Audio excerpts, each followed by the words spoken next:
No, I have no regrets at all. It's been a fantastic season so far, and let's just hope it continues in the cup final. Do you think there really is, as people say, a big gap between Linfield and the other Irish League teams? Well, we've got a lot of good players, and Roy Coyle went into the transfer market and he bought good players, and I think it's only because Linfield have been able to afford to do this that there is a little bit of a gap. It's a good, well-balanced side. What's it been like for you playing beside the big man, Peter Rafferty? Oh, Peter is a great character, and he's played very consistently this season, and he's been a real inspiration on the park. What would you say were his strengths as a player?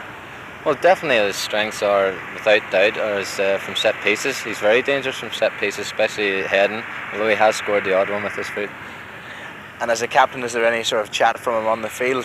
Oh, he's always urging the lads on to greater effort, but when we're out there, there's 11 captains and we all try to encourage one another as most we can.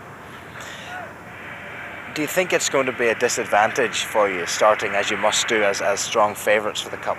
Well, we have had this all season, being favourites nearly in every game we've played, and I think the Cup final will be no different, and I hope we can just take it as another game. And are the team reasonably confident? Quietly confident, but not overconfident. Ian, obviously Linfield must start as very firm favourites tomorrow. Why, obviously? Well, I suppose you're right, because they've won everything. They have gone out and bought good players, they have quality players. They work hard, they've done really well this season, so obviously they're very, very hot favourites. But if favourites always won the races, Jim, you'd be a very rich man. In the semi-final, Ian, it was 2 goals from Sean Byrne that got you through. I suppose you'll be looking for that sort of performance from him again. Yes, he had a bad night that night. I'm hopeful that if he plays well on Saturday, he might do even better. Now, he's come from the B division, Jim. He's still a lot to learn. Next year, you'll see more of Sean Byrne, but he's done very well since he's come from the B division.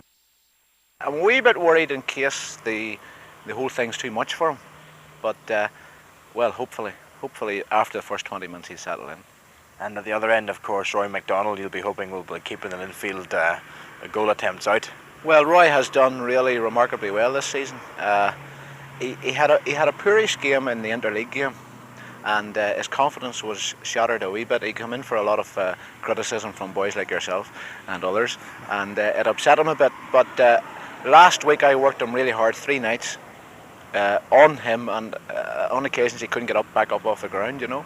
And his sharpness and his confidence was back against Glentoran last week. Well, how did the team in general feel about the game? They are honestly very, very confident, because they know that everyone is expecting them to be beaten. Therefore, it works the other way.